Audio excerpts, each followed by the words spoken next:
now begin feeling bad for Blake Lively because she appeared at her Simple Favor 2 premiere, and people are noting that she seems increasingly uncomfortable and anxious, and maybe it really is just a lot for her to deal with. When Anna Kendrick was asked about Blake Lively on the red carpet, she was a bit, talking about you. Just, who's another TikToker who essentially got his video banned because he had received a tip that the Reynolds family was lobbying Jenny Slate to join as a plaintiff. And Jenny Slate was pushing back on that, and he had heard from somebody in the orbit that was true. Interview. In a move that has many clutching their pearls, Blake Lively, the actress who once captivated audiences with her part in It Ends With Us, is now embroiled in a legal drama that could equal any on-screen plot. Justin Baldoni's lawyers have now leaked the official footage of her alleged sexual harassment, and I now need this to go to trial. So the story goes, essentially, he says she didn't even read the book before signing on to the project. Then she read the book and kind of became consumed with it and wanted to basically introduce her own lines and wanted to become a part of the project and rework the script. So she submitted to him her ideas for how to rework the script, and apparently he gave her feedback, essentially saying, like, I really love how passionate you are about this project. Maybe we'll take some of these ideas, but obviously we're not going to take all these ideas because it's our project. And this was not good for Blake. Balake. She wrote this. This is her text message back to Justin Baldoni. She wrote, "If you ever get around to watching Game of Thrones, you'll appreciate that I'm Khaleesi. And like her, I happen to have a few dragons. For better or worse, but usually for better. Because my dragons also protect those that I fight for. So really, we all benefit from those gorgeous monsters of mine." Why do celebrities not know they're insane? Do they know that human beings don't text like that? That's my question. Do they understand that at no point in my entire life am I texting that to anybody, especially when we're dealing with a work setting and somebody is the person who is running the movie? It's their project. I'm like, I've got little monsters, little dragons, and their names are Taylor Swift. I don't often use them, but if you give me what I want, yes, exactly what I want, they are not going to figuratively blow fire on your head. That's insane. Ryan Friedman, the lawyer on this case, is not kidding. Lively has asked the court to reject Justin Baldwin's $400 million defamation action against her. In addition to bringing Ballany and his production business Wayfarer Studios into the public eye, this court battle has attracted conservative commentator Candace Owens, who has not remained silent on the subject despite accusations of misconduct, countersuits, and public arguments. A feast of intrigue, scandal, and a hint of the absurd can be found in this true story. They wrote in the last paragraph, "Late last night," which was what I said, I tweeted this, "Late last night while we all slept, Blake Lively and Ryan Reynolds filed a protective order. The guilty as sin couple is asking a judge to protect from the public some confidential documents and names that will be gathered in the discovery process." And then after they put my tweet, they write, "Predictably, the media outlets picked up the same narrative." Okay, yeah, but that's what you did. What am I guilty of here? Leading the pack of people, because what, we're psychotic and we're checking your filings every day? And we said, oh, look, yeah, she's filing for more protection to protect, she thinks it's confidential documents. We just read through this. We showed the public that's what you're doing. So I don't understand why I got name checked here. And then just to say, predictably, the media outlets picked up the same narrative. They're like, they got me out here looking like Regina George when she cuts her shirt. And then everybody just starts cutting their shirts. It's like, no, I'm just telling. When Lively filed a complaint with the California Civil Rights Department in December 2024, accusing Ballany of wrongdoing during the filming of It Ends With Us, the story began. According to the New York Times, once Lively confronted Ballany about the alleged wrongdoing, he allegedly engaged a PR crisis management agency to bury her. Documents that Lively received through a subpoena allegedly revealed a concerted campaign to defame her on social media and traditional media. She did not listen. She did not take my advice at all. I said that having read through Blake Lively's complaints, that it was evident to me that she was likely under the influence when she filed her complaint. Not under the influence of drugs, not under the influence of alcohol, but of the influence of proximity to Taylor Swift. Maybe one Eras tour too many had been attended by her and Ryan, and they were just feeling like they were Taylor Swift. I just recognized her brand of... In a swift and predictable countermove, Baldoni sued Lively, her husband Ryan Reynolds, and their publicist Leslie Sloan for $400 million in defamation, accusing them of planning a smear campaign to damage his reputation and take back control of the movie. Baldoni's complaint portrayed Lively as a manipulative person who was trying to divert attention from her own alleged poor decisions by portraying herself as a victim. Take it to the bank. This is what's going to happen. She is going to ruin the life and the career of Isabella Ferrer. That's what I think. Isabella Ferrer is going down. Okay. Isabella Ferrer thought that Blake Lively was her friend. She thought that Blake Lively was doing stuff because she wanted to be her big sister. She was styling her, took her to the Deadpool premiere. We talked about this strategy of just routine love bombing that her and Ryan Reynolds engaged. The conservative pundit Candace Owens is well known for her candid views. In a video titled, "They Finally Mentioned Me in the Blake Lively Lawsuit," Owens addressed the unexpected inclusion of her name in the legal documents. She expressed her confusion at being pulled into the controversy, saying, "I'm just telling the truth. I don't understand what your problem is with me other than the fact that I am under your skin. I'm not going to let go. I'm like a pit bull. I'm on to you." Marcos, who runs the Be Better company, actually was team Blake Lively when this all began. And then did this crazy thing called reading Justin Baldoni's countersuit and was like, listen, I know this is going to sound crazy, but everything that I'm reading here points to the fact that Blake Lively manipulated her audiences and lied to her audiences. And like, I'm kind of shocked as someone who fully believed her. And he's just basically as psychotic as me. Now for the moment you've all been waiting for. So my source has told me that Lively's legal team is allegedly attempting to amend their filing and add Jenny Slate as a plaintiff to the lawsuit.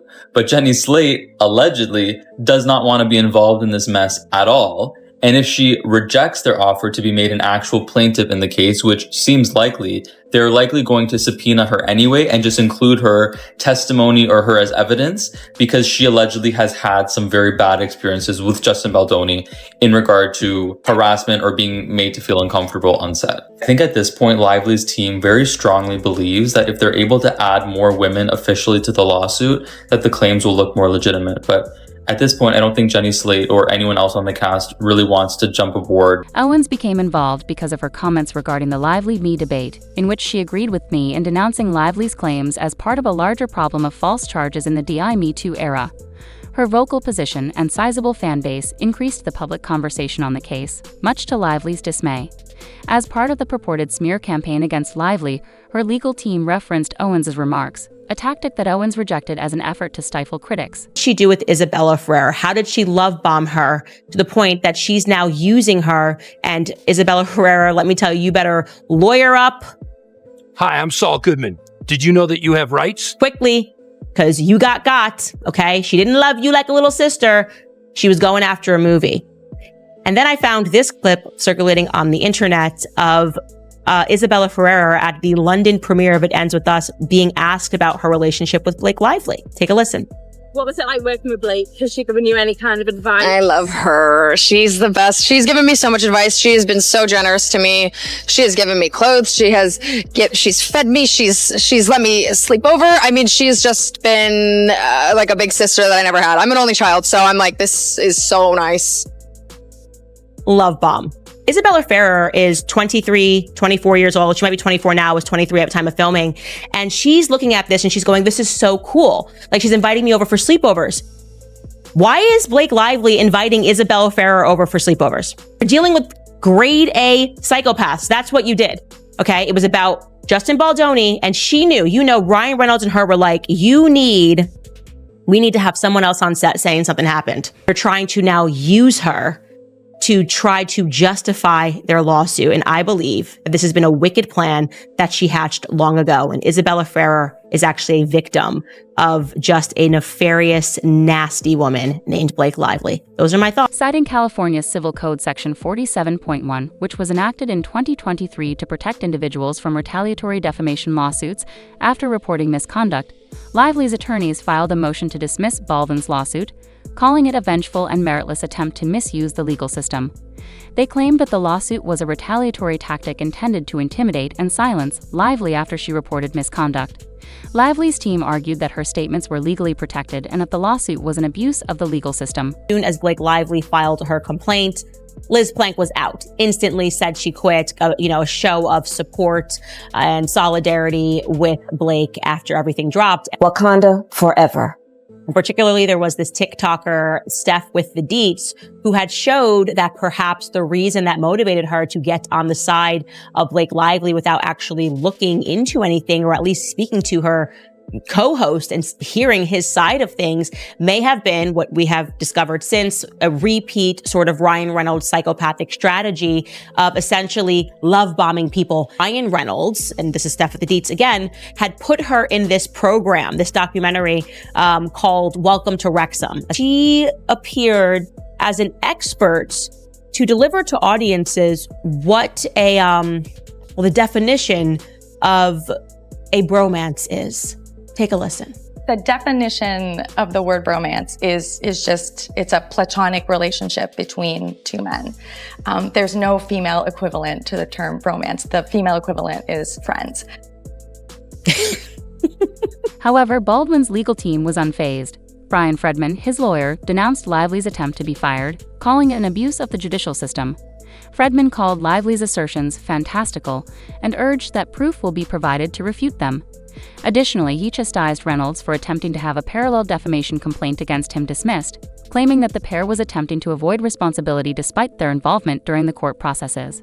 When Lively and Reynolds declared they would not be traveling to the 2025 Met Gala, which they co-chaired in 2022, it sparked rumors that their continued legal disputes were negatively affecting them personally, and that this was the reason they were withdrawing from the spotlight. Is definitely not everyone's favorite person right now, but that will not stop her friends from throwing her a birthday bash, it seems. Taylor Swift and Travis Kelce are hosting Blake Lively's birthday bash in Rhode Island. On Saturday, TMZ had gotten photos of Taylor and Travis at the Rhode Island mansion. But it turns out it is not just a romantic getaway for the two, they are going to be throwing a birthday bash. Because later in the day, the birthday girl, Blake, showed up with her husband, Ryan Reynolds. And they were seen smooching outside the house. And Travis Kelce's brother, Jason Kelce, also flew in for the event, along with Bradley Cooper. So I would guess that Gigi Hadid would also be there. And reportedly, Patrick and Brittany Mahomes are also there. And TMZ says the weekend retreat couldn't come at a better time for Blake, who's been dealing with all the It Ends With Us drama between her and Justin Baldoni.